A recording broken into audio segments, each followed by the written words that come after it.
What's up, everyone? Welcome back That's staying. to another episode of the Heel Hookers podcast, episode 228. We are back with an incredible UFC Fight Night card coming up this weekend from Qatar. Absolutely Yep. stacked out. Main event is incredible in the UFC lightweight division between number one contender. I guess technically not until Tuesday, but by the time this fight happens, he will be ranked as the number one contender Arman Tsarukyan, taking on number 6 will probably be at the time. Dan Hooker, Mr. It's Hangman. just like fuck you, Arman. Put Charles at number 1. That would be really funny. Be hilarious. But yeah, Arman Tsarukyan, Dan the Hangman Hooker, battling it out for this main event in Qatar. 155 pounds. Should be a number one contenders fight here. No doubt about it. How you guys feeling about this main event heading into it? Can you imagine if this is actually like number one contenders fight in terms of either fighter, whoever wins gets a title shot? Dan Hooker versus Bro, that would put Dan Hooker respectively on a 4-fight winning streak. Yeah. 3 people in the top 15, Arman being ranked number 1. I know it sounds like it shouldn't be in our timeline, but realistically, if he wins this fight, number 1 contender, brother. Like Jalen Turner, Mateus Gamrot, Arman Tsarukyan, you should be able to get a title shot off that. Yeah, it's just funny because it's like split. It will be funnier if he wins via split decision again, where it's just split decision, split decision, split decision. It's like. But the thing is at least he has fun split decisions. Yes. You know, They're back and forth, they're fun. So it's like it's not like it's boring and it's like, damn, you know, it's exciting enough to still put him in there. I do agree. It is just funny, like. It is a timeline that we could be in where we're getting Ilia Topuria versus Dan Hooker for the lightweight title, and that's just wild. Crazy. I would love that. Yeah. No, it'd be cool. But do you know what's an even better scenario, though? Yeah. Is that he goes out there, he beats Arman Tsarukyan, and Ilia is going to be Patty in January, and he's going to vacate the title. And then we just get to have Dan Hooker versus Max Holloway for that vacant title fight. Now, how about that? True, that would be crazy. That would be crazy. It's possible. Pretty sick. That'd be a much better title fight, honestly. Anyway, Dan's going to win. He throws more. He has good takedown defense opposed to Arman's awful takedown accuracy. And, yeah. Hangman's going to hang. Bro, I hope so. I hope so bad. That would be so much more fun, so much better for the division. It would be fun. I know. If it doesn't happen, nobody better come for me because I'm aware that, you know. I know. But we hope. Yeah, minus 440 favorite. Yeah, as he should be. As he should be. Yeah, it's like the grappling ability of Arman is incredible in this division. His striking has evolved so much and grown over the years that it's like he is actually like a legit knockout threat in this division as well. It is one of those things where it is kind of the same thing as always with Dan for the most part, where it's like a lot of the times the guys he's fighting are technically better in some way or another, or in every way or the other. Yeah. And it's just he's got to turn it into a motherfucking brawl. He's got to make it dirty, grimy, into a spot where they just can't keep up and just can't hang with him overall because they just aren't willing to take as much damage as he can just physically take and endure. Because it's just like Jalen Turner said, he said it himself, that's the toughest man he's ever fought in this entire planet. Like that, he is different. Like, oh, tiny girl. Yeah. But it's just like, he is so incredibly tough, so incredibly durable that it's like you got to go out there and just land that shot on him to be able to put him down, get him out of there. Because if you don't, he's just going to get up and keep on coming forward. No, yeah, exactly. 100%. And like Arman, I'm not sure Arman's that guy who has the power to be able to put Dan down like that.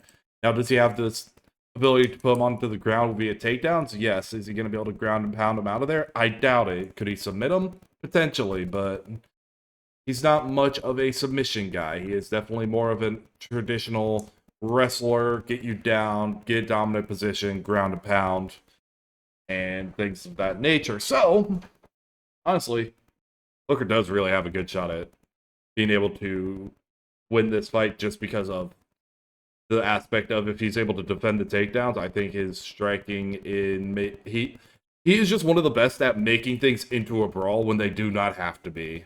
And I don't know how Arman deals with that and deals with that pressure. Yeah, because I don't think that Dan can consistently defend the takedowns, honestly. That's fair.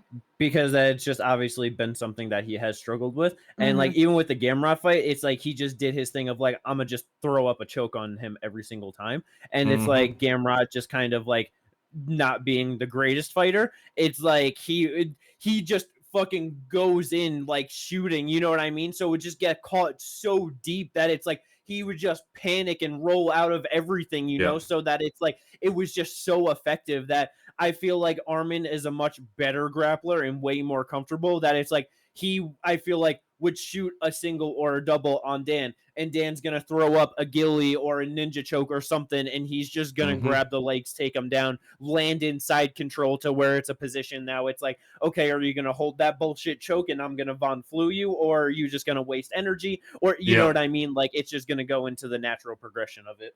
No, for sure. Gamrot was the one to land the most takedowns on Dan Hooker of 5 of 15, but everybody else is like Jalen Turner, Islam, and is that it? Oh, and Dustin were the only people to grab takedowns on him up at 155, and for those other people, it was just one. Yeah. I mean, I know with obviously he lost to Dustin and Islam. You know what I mean? But Islam was first round. Dustin doesn't shoot takedowns like that. Dan Hooker shot 4 on him. Yeah, Dan Hooker was grappling a bit in that one. I mean, Dustin went 1 for 7 though. Yeah, which is crazy. But so what I'm saying is that, like, you know, like I know that like he gets taken down sometimes, but he really doesn't have terrible takedown defense, you know? Yeah. It's like, you see he got taken down 5 times by Gamrot, but then you see it's 5 of 15. And we also know that a lot of times, like you said, he was kind of hanging on that neck and had Gamrot getting out of the grappling because of it. You know what I mean? Yeah, that it's because it's just like going through. It's like he honestly did like it's one of those things because like Dan's a fucking banger and you know he just puts on fun fights. So it's like really looking through his record, the UFC's really match made him that way, and he has not fought a lot of grapplers at all. Like Gamrot, a grappler, obviously one that Perez is a grappler, but just jujitsu guy. You know what I mean? So like the takedowns are like literal there. butt scoot into it. Islam obviously. Like Nasrat can wrestle a bit, but he's not like you know what I mean. Especially like 2021, not the greatest. I was about to say Chan's the one who took him down. Yeah. Chandler, wrestler, but knocked him out right away. Gilbert Burns, a grappler, got knocked out halfway through the first round. Jim Miller's a grappler, got knocked out in the first round. You know what I mean? So it's like he hasn't like overall even fought like the best overall grapplers in just the most either way. So I feel like that same thing is just kind of something to help of like not been taken down too many times in his fights, you know? Is that something I really haven't like kind of just realized that's like, it's just like that's fair. I'm just saying, bunch of bangers. Just, like, you know, you just bring it up. I'm like, I don't know. He doesn't get taken down often. Gamrot one was easily the one, but it's very true. It is very true. Because what is his takedown defense overall? 79%? 78%. Yeah, that is really good. It's higher than Arman's. And that's what I'm saying. Like with Arman's fucking 37% takedown accuracy, that's where I'm like, I guess he does shoot a lot, but doesn't always grab a whole lot. Where it's more the threat in a lot of his fights because he's still grabbing up about 3 1/4 at 37%. So he's like what shooting however many that is overall. Like he shoots a lot, doesn't always try to finish them all. Yeah. And that's where, and like, because with you saying that too, and then like, you know, just kind of going through Arman's records, like, just kind of on the flip side, is like, dude has fought like a lot of grapplers too, as well. You know, like, obviously Islam, like, you know, in his debut, OAM, just a very solid, well rounded guy, but like, just a solid grappler. Davi Hamos, a great grappler. Fucking Demir's a solid grappler. Then Benny and Charles, you know, but yeah, just has fought a lot of grapplers on that end. So I feel like it's kind of makes sense of having not the greatest takedown accuracy, you know. But it's like, if fucking if Dan could go out there and like just consistently and effectively stuff takedowns from Arman Tsarukyan, I do very much believe in his ability to just turn this into a fight that Arman can't hang with over 5 rounds. Yes, but the thing is watching Arman take Charles Oliveira into a boring fight is where I'm like, is Dan gonna be able to do this? It's like it's 5 rounds, so there's more time for it and whatever. And then when he's stuffing it, he's just going for it. Like you said, he is way too willing to put himself in a bad position and take massive damage in order to also let out massive damage. So like I do believe in Dan's ability to bring out the war way more than Oliveira, even though Oliveira is obviously killed through and through. But it's just like the fact that Arman was able to drag him into a boring fight is where I'm just a little like, I don't want to be so hopeful in Dan that if it does end up boring, I'm just super disappointed. You know what I mean? I want to be ready for the possibility. Oh yeah. And I know in my brain, it's like, I am all in on like hyping them up and I'm just ready. Like I want to see this motherfucker win. Hell yeah. I would love fighting Arman Tsarukyan, bro. Like exactly. He's the number 1 guy in this fucking division. He's the guy that should be fighting for the fucking title. Like there's no reason for Dan Hooker at number 7 to be in this matchup. Yep. So it's just like, fucking Arman goes out there. If he knocked him out in the first round, if he subs him at any point, dominates him in a decision, wins a boring, if he wins this fight in any way possible, I am not going to be surprised because that feels like the rightful thing to happen as the minus 450 favorite heading into a UFC main event, you know? But it's like, brother, let's fucking go, Dan Hooker. You know what I mean? All the way. Let's do it. I am fucking like, because it's just, especially if Dan Hooker wins, it's gonna be a fun fight. Like you said, fucking, it's crazy that fucking Arman was able to pull Oliveira into a boring ass fight. It's crazy Dan Hooker pulled Gamrot into a fucking war on the feet. You know what I mean? So it's like Gamrot is someone that will fucking shoot and constantly make it the grappling fight. He got put in so many fucking goddamn gillies that he said, "Fuck it, we're scrapping." Like it's fucking insane. You know what I mean? Like, it is. This could definitely end up being just like a main event that could go in so many different ways. You know what I mean? Oh yeah, 100%. But I know for Dan Hooker, if he gets the win here, I would. It's one of those things where it's like, like you said, Ginger, of just the thoughts earlier of like potentially having Ilia Topuria versus Dan Hooker in a title fight seems kind of crazy, and it's like it probably ends up a first round easy knockout for Ilia, but it's like I would still be excited to see that and for just Dan to get his opportunity at a title. But aside from that, if he wins this fight and doesn't get that undisputed title fight, Max Holloway, BMF title, hands down, there's nothing else to do. Yes.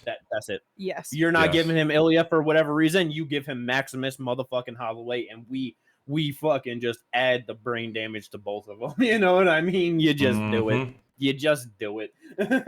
I mean, shit. Yeah, like it would really feel like such a missed opportunity if we really allowed them to not fight. You know what I mean? Yes. Like at this point, 155 solidly there, BMF title on the line. Like it is perfect. Yep. It would be such like one of those things where down the line, like 5 years, like, damn, bro, I wish we got that fight. You know? Yeah. I mean, shit, it would be next year, but you know what I mean? Like just forever. Like I wish we got that fight. Yeah. Yeah. But yeah, I agree. And especially just both of them starting to get a bit older too, so it's just like exactly we're coming up on the point where it's like we could easily get that fight in like 2-3 years, and it's just like, damn, this should have been a few years ago, you know? Exactly. Yep. Let's not do the Thiago Santos versus Yoel Romero, you know? Right. But yeah, let's go. Damn good main event there for UFC Qatar. Can't wait to see how that plays out. Co-main event. Very interesting, as well as the former champion Belal Muhammad is back taking on Ian Machado. Garry looking to get a win after losing to Jack Della Maddalena. How are you guys feeling about this one? How do you guys feel about the fact that it's a 3-round fight? I thought it was a 5-round fight up until literally an hour ago. So it's like, I'm just kind of like, damn, that really does suck because I feel like this should just 100% be 5 rounds. And I was like, damn, this favors Ian Garry so much. Yep. It favors Ian Garry more just because of the fact that he doesn't have to go 5, whereas Belal's like has that pace and pressure where if it was 5, I feel like he'd be able to break Ian. For sure, but at the same time, it's not like Belal is a slow starter by any means. No, he's not. So if he's going to win this fight, I don't think it matters if it's 3-round or 5 for him. You know what I mean? Well, it's just one of those things where it's just like with the pace and pressure and everything, and it's like if Ian can't like keep up and hang with it. It's like it's he's gonna start to take over the back end of like 3, 4, 5 type shit. Yeah. Like it's very like I would not be surprised if like Ian Garry could end up winning rounds 1 and 2, but then it's like round 3, Belal's really starting to look good, and now it's like okay, if this was a 5-round fight, Belal probably wins 4 and 5. 4 and 5, and exactly. That's the biggest thing. It's mainly because Belal isn't a finisher like that, so like that's the biggest problem with it being a 3-round fight, because like Ian Garry is also someone who like definitely can look good in those first 2 rounds because of the fact that he is also a finisher. He has good takedown defense. He's technically a lot better of a striker than Belal Muhammad, so it's just like one of those things where that pace of pressure over 5 is going to be so different than over 3. Yeah. All right. But yeah, I don't even know how I feel about this fight, man. Like I've thought about it so many times, and it's like my brain cannot come to a conclusion, honestly, of just how I feel like it's gonna play out. It's like I don't know if Ian's gonna just cook on the outside as the longer, taller fighter, and like you said, the better striker, just be able to just land good jabs, 1-2s, whatever on Belal, just catch him coming in, just keep moving on. You know what I mean? Or if Belal's just gonna push him up on the cage, just grab a takedown and just pick him up, slam him down, and it's just a classic Belal fight. You know what I mean? Yeah. Like, right. I'm so unsure of this one, honestly. Like I really, the odds have. I was just looking at that -190 for Ian, Interesting. plus 150 for Belal. So it is pretty close. Wouldn't have expected a -200 favor almost for fucking Ian Garry. Yeah. I want to say it has to do with age and the fact that Belal just lost to someone who's viewed as more of a striker. So I feel like those were what the odds are going into, and plus people do not like Belal. What different striking? It's like that's why I get it. I really don't know how this shit plays out.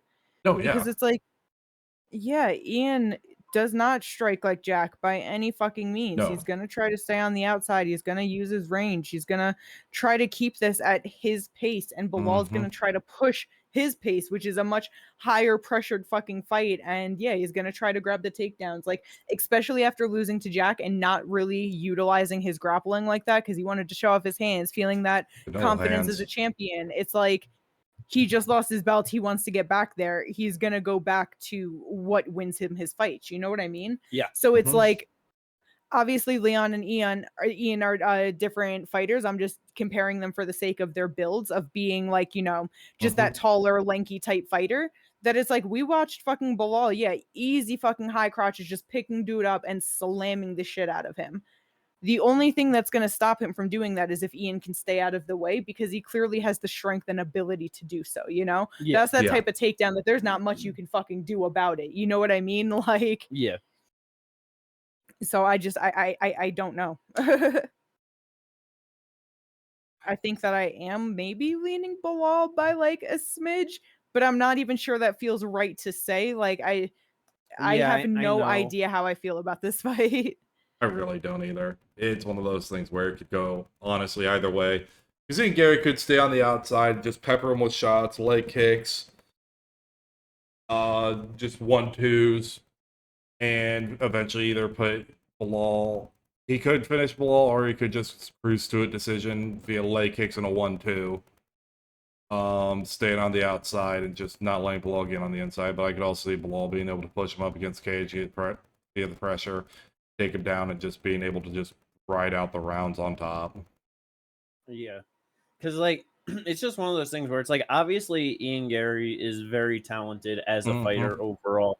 But it's like, actually just getting in there and going, it's like, dude hasn't looked good since beating Neil Magny. And even with that one, it was just one of those things of, like, you are so in control and dominant in this fight, and you are just taking 0 attempts to even try to finish this, that it's just like, I'm just like, I don't know, where is the killer instinct, bro? And because it's just something like that where it's like, like you said, Belal, he's not a big finisher at all, and so it's like he knows how to grind and win those decisions and win those rounds, and it's like Ian Garry does as well, but it's like split decision against Jeff Neal, like, did not look impressive against MVP, loses to Shavkat, which it was just the only impressive thing of, like, you didn't get finished in there, good for you. Wins a UD over Carlos Prates in very unimpressive way, like, and almost lost in that 5th round.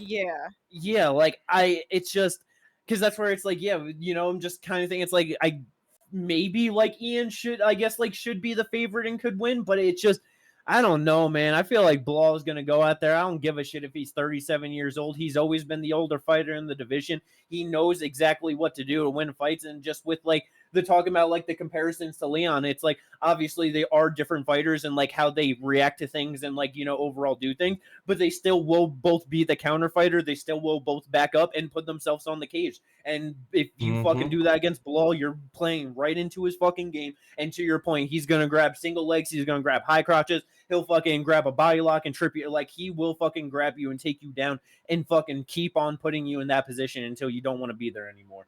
And so it's, yeah, maybe the odds makers are sleeping on Belal here. If I can have an Ian Garry, I'd almost minus 200 favor because it's like, yeah, he lost to fucking Jack, but like, it's fucking Jack's a damn good fighter. Yeah. You know what I mean? Like, no, yeah, 100%. It could go either way, honestly. Because it's like, it's just obviously he lost the last one, but like just wait, like on his run up to the top and getting the title, just like overall having more impressive performances against better fighters, you know what I mean, than just like what Ian Garry has showed as well. Like that decision win over Wonderboy was extremely good, of just fucking dominating with the grappling, just fucking getting the win over Luque was solid. The fucking TK over Sean Brady, beating Gilbert when he was fucking injured going into it, you know what I mean, and easily winning over 5. The dominant decision over Leon, it's like, yeah, it's just like, yeah, I'm riding with Belal. Let's fucking go. Yeah. And the one time Belal did not get takedown, like a takedown in a fight where he did shoot for them, because that going through it, there's a lot of fights where I was like, oh, he didn't get takedowns here, and it's like he didn't shoot for the entire fucking fight. He was just on the feet with them whole time. Gotcha. But was Jeff Neal in 2019. That was the last time he shot for takedowns and did not grab them. But otherwise, he has taken down every single opponent that he has shot takedowns on. That's crazy. Yeah. Yeah, and it's like obviously Ian's good and like just training a lot with different people and just trying to learn. But it's like, yeah, I just do wonder if he could keep up with that pace and pressure. Let's fucking go. Hopefully, Belal goes out there, looks good. Hopefully, we just got a good fight. Honestly, like that's just the. Yeah, that's what we need. Especially after the fucking just the main event of MSG, and like we had all these fucking contenders, like just put on these great performances and stuff. It's like we don't need fucking this one to just go to be boring, and it's just like, oh well, is fucking Ian Garry gonna win a boring decision? He's gonna be the new Belal, bro. Well, not in the way he fights, but the decision machine just in the division. Yeah, and then it's like because it would just suck if whoever, like, especially if Ian wins and it's very lackluster and that he ends up in the title shot or some shit for some reason. You know what I mean? It's just like, oh my god, we don't need that. Yeah. Yeah, that's what we need. We need Conor versus Khabib 4. Let's go. But yeah, we'll see how that welterweight co-main event plays out. Should be 5 rounds for sure, though. Yeah. Moving on down to the featured bout. Just tomfoolery at its finest right here, honestly. Yeah. Yeah. Volkan Oezdemir, Mr. No Time, taking on Alonzo. It's still crazy that Volkan is 2 years younger than Alonzo. That is crazy. That is wild. Holy shit. Yeah. Volkan 36, Alonzo 38. Bro, like this is just the first round knockout. Yeah. 98% chance of happening. And it really should be Volkan Oezdemir knocking out Alonzo. Yep. Yeah, bro. The only 2 people to fucking knock out Volkan is DC and Yuri. Yep. And the Yuri fight was 2020, so that was, last time he was knocked out. Yeah. So you got Osman Mirzakhanov, Carlos Olberg, and Ovince St. Preux knocking out Alonzo Menifield. He's only been knocked out 3 times. Yeah, but I feel like he's just been getting knocked out more as of recently. Yeah. Obviously, this year had a better year with, getting Julius Walker and Omar Siege's guys back end, but then 2024 just got knocked out twice. Like, yeah. And Volkan be knocking people out. Yeah. Motherfucking No Time. Yeah. So I feel like. I think Volkan is gonna knock him out. I was just throwing out there, like, yeah, it's not like Alonzo's been getting knocked out by everybody. No, Yeah, yeah, for sure. know. But he's gonna get knocked out by Volkan. Yep. Volkan wins. Title title run starts here. Let's go. No. He got that one opportunity. He'll never get it again. Yeah. Yeah, versus Shamil Hill. Jamal's gonna be out forever. He's injured. He's gonna like end of 26 or some shit. He said he was coming back. Oh. Let's get Volkan versus Khalil. That'd be fucking good. I'd be good with that. Yeah. Hell yeah. Let's fucking go. But yeah, that should be a whole lot of explosive fun at 205 pounds for that feature bout. Let's go. Forgot about this fight until recently. Yeah, this one is like what? Bro, first and foremost, I don't understand why Jack Hermansson at 37 years old decided, you know what's a good idea? Let me go down to 170 for the first time in my career. Title run starts now? At least in the UFC. No.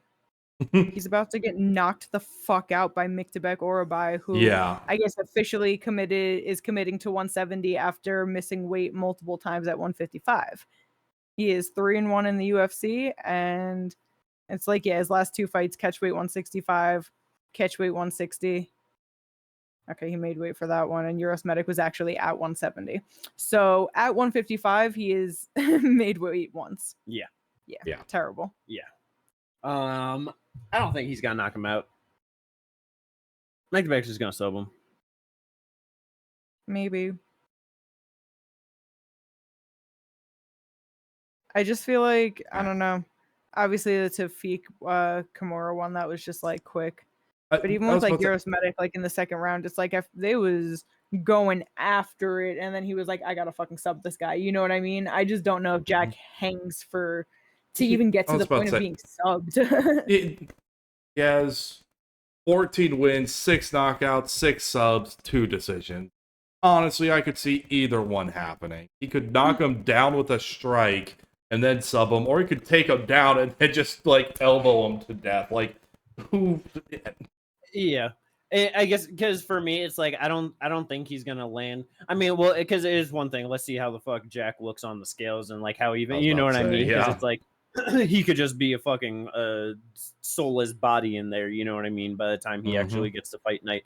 But it's like assuming that he's not just completely destroyed from the weight. You know what I mean? And like I feel like it's just more likely that like he's getting touched up. He's getting hurt, doesn't like it, he shoots, and then it's just like easy subs for fucking Myktybek. I feel like that's true. Like that could happen.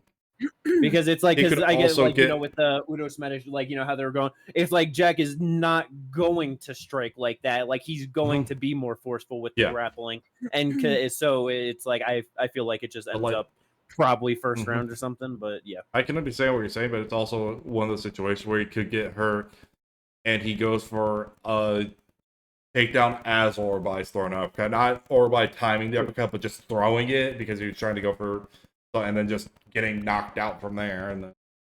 No, yeah, for sure. Either way, it just feels like a vicious fight for Jack Hermansson is all. Yes. Yeah.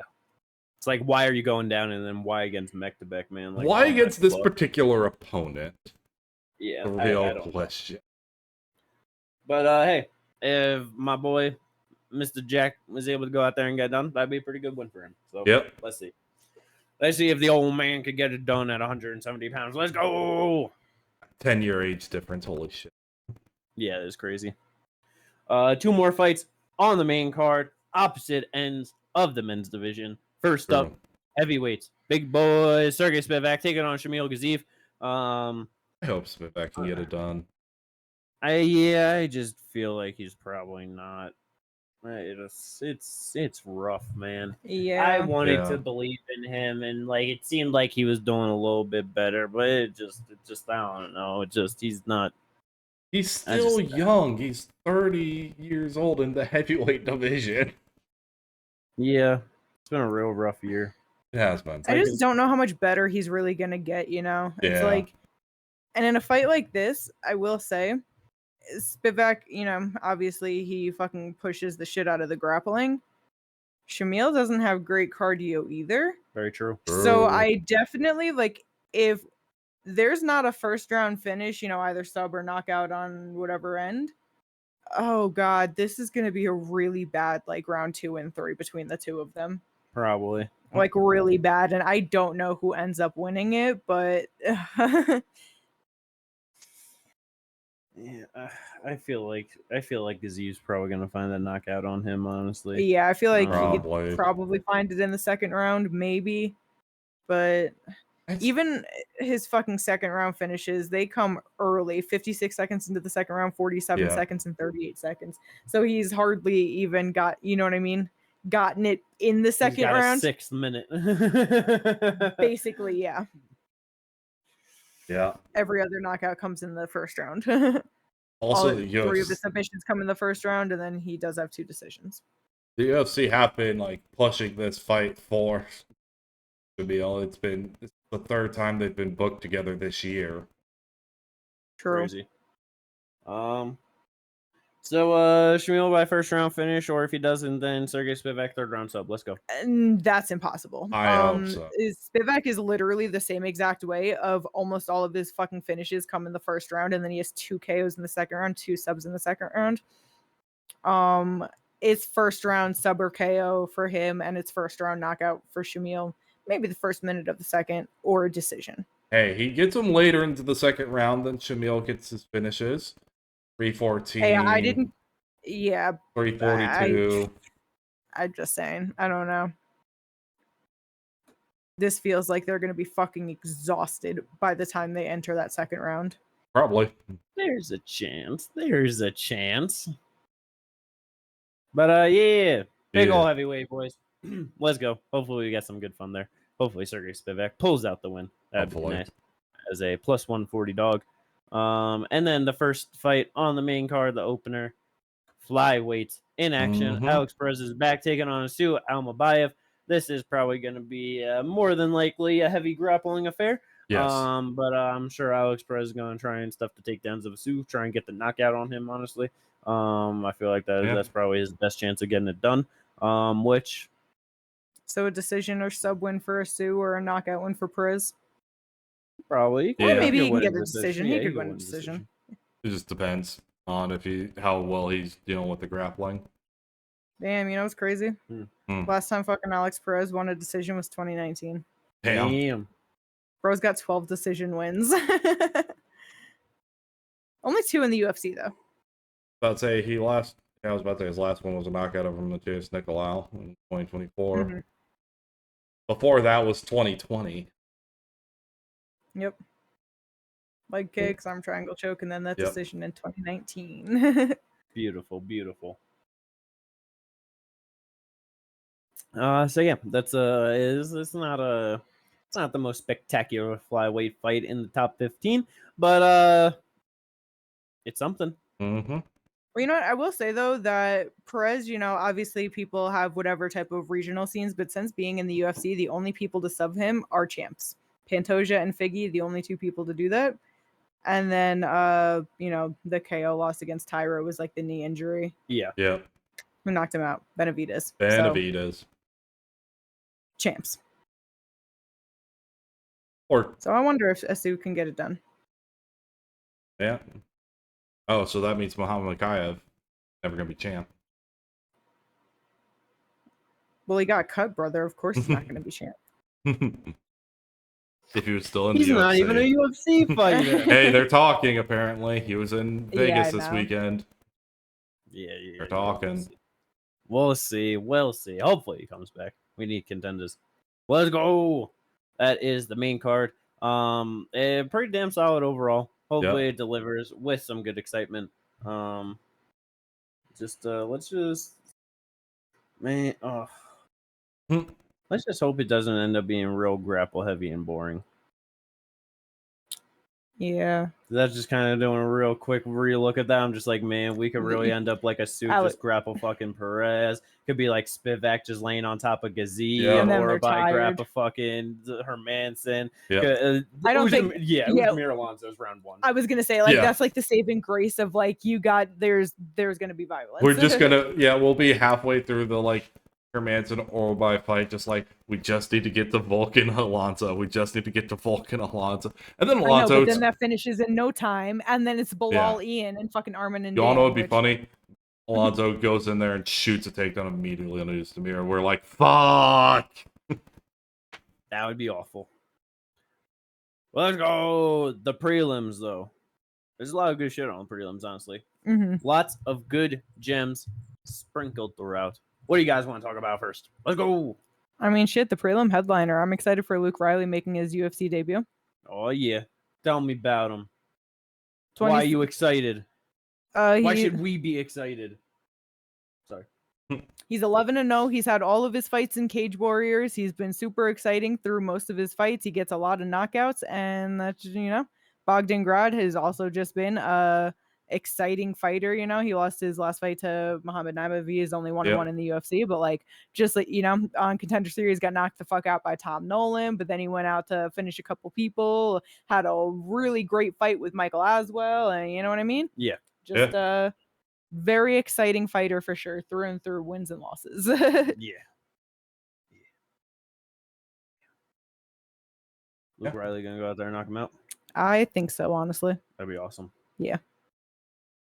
It's only one knockout lost to Tom Nolan, which big train. But and if Luke Riley could go out there, UFC debut, get a fucking knockout win like that, that would be super big. Hell yeah.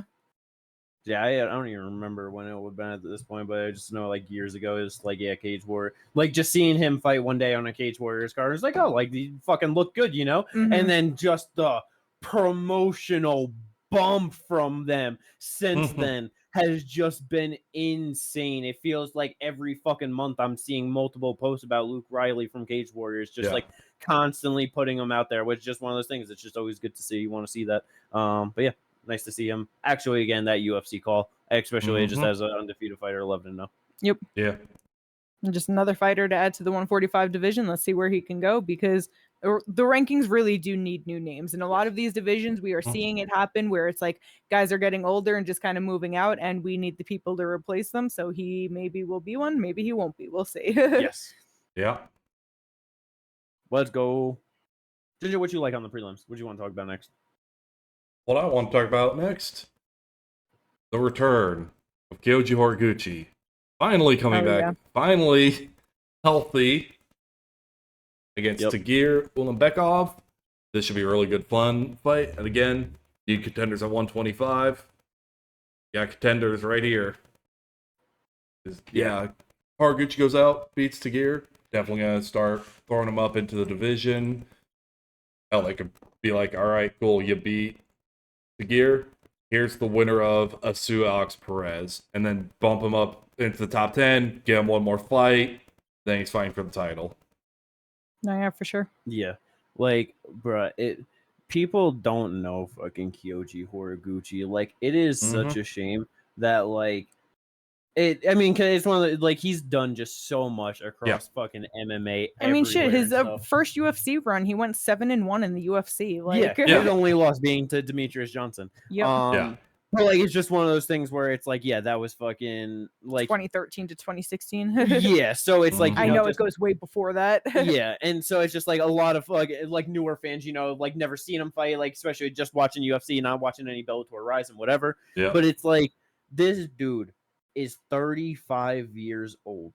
That's old for little guys. You know what I mean? Like, that's basically right there. Like, you're fucking done.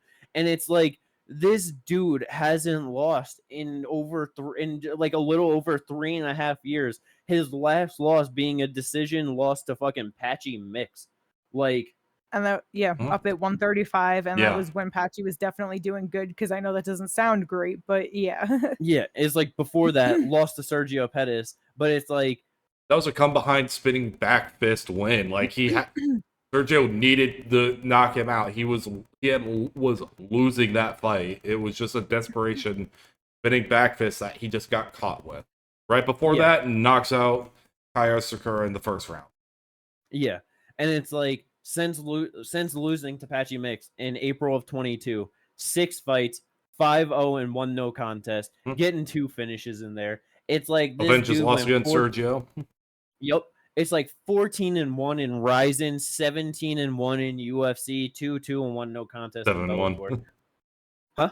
You said 17-1 in the UFC. I meant 7-1. But it's like this dude has such an impressive record and resume. It's just like, his one loss in the UFC being to Demetrius Johnson, greatest fucking flyweight of all time. Yeah. His one loss in Rising coming to Kaya Sakura, which he avenged.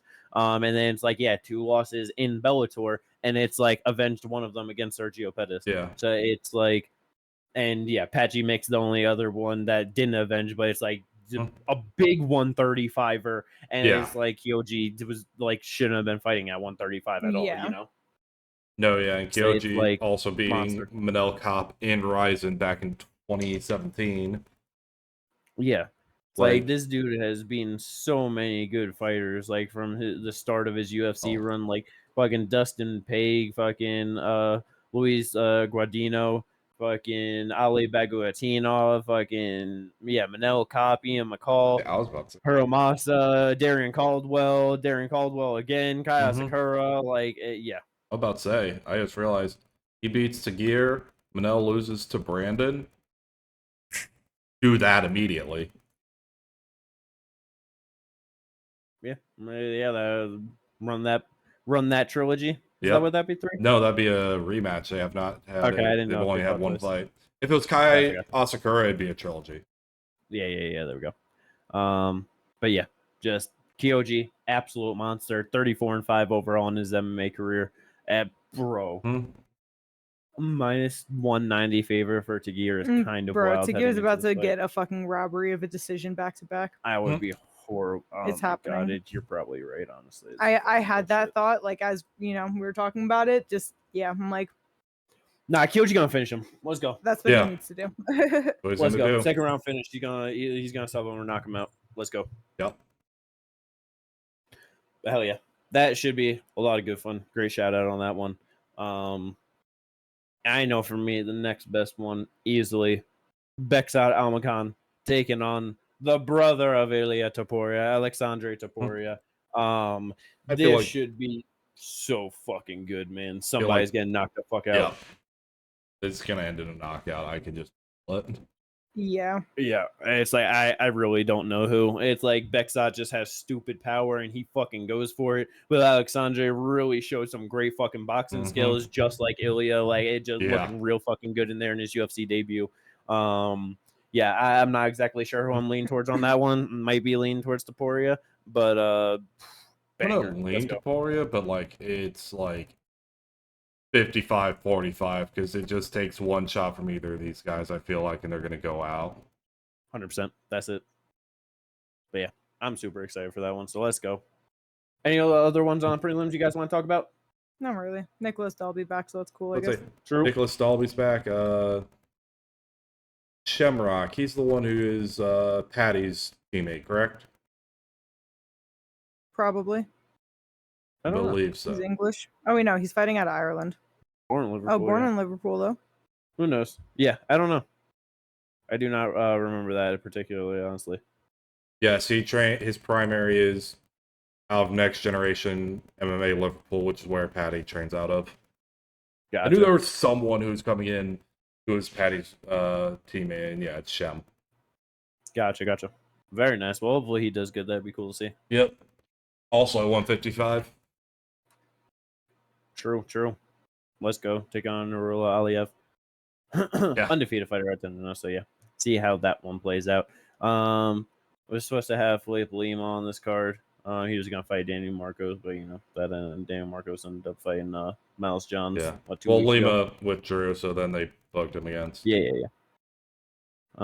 Supposed to have Myron Santos on this card. And then another canceled fight, but don't matter. Let's go. That is all of the things on this card. I know for the draft, I got Arman Tsarukyan on it. But I'm kind of hoping I take that L. So let's fucking go. I have Ian and Volkan. Yeah. Hopefully you go 1-1. I got a Sue Almabayev. Damn, bro. Am I just rooting for us to go 0-4 together? I know. Is that the most fun thing to happen, honestly? Nah, the most fun thing is for Volkan to win. We're going 1-3. I mean, Alonzo could win and like it just still be like, True. No, you don't. Yeah, I No, do. you So I don't. can at least get a win higher than Ginger. Come on. But you don't have to worry about that. Like Ginger's literally losing all of his fights from here on out. So it's like you got Belal Hassan. That's it right there, you know? You got Piotr Yan, bro. Piotr's losing, Those are your though. 2 wins. Bro, we seen the rematch with Poatan and Magomed. It could go entirely different from the first. Oh, yes. We also saw the rematch between Marab and Sugar Sean. It went entirely different. He subbed him. Prepared for Piotr to get subbed. You're talking about a guy who's been finished before, and Sean O'Malley versus a guy who ain't never been finished before, and Piotr Yan. He decides when the fight ends, whether that's DQing himself out of it or finishing his opponent. He decides. Yeah, he's going to decide when the fight ends, when he goes like this to the ninja choke that he's going to get put into. Ninja choke? That's preposterous. Let's fucking go. But yeah, hopefully we end up with just a real fun card for this one. And it's end of year shit. So until we get an announcement for the next card or the first card of the year and like fights going on and everything, then what, 324? We don't really got no fight news to talk about for a bit. Yeah. So it'll kind of be just like fight cards, and maybe if there's some shenanigans running about in the MMA world, you know, maybe we just gotta keep up on fucking what Machado was saying to have stuff to talk about for the end of the year. That'll probably give us the best headlines. Just start doing during the like quote unquote off season. Just start doing React content. Yeah, this is just Machado React content. And then we'll be having the fucking end of year award soon. So yeah, let's go. Excited for all that. Excited for this card. Hope everyone enjoyed this episode of the podcast. We will catch you on the next one. Peace.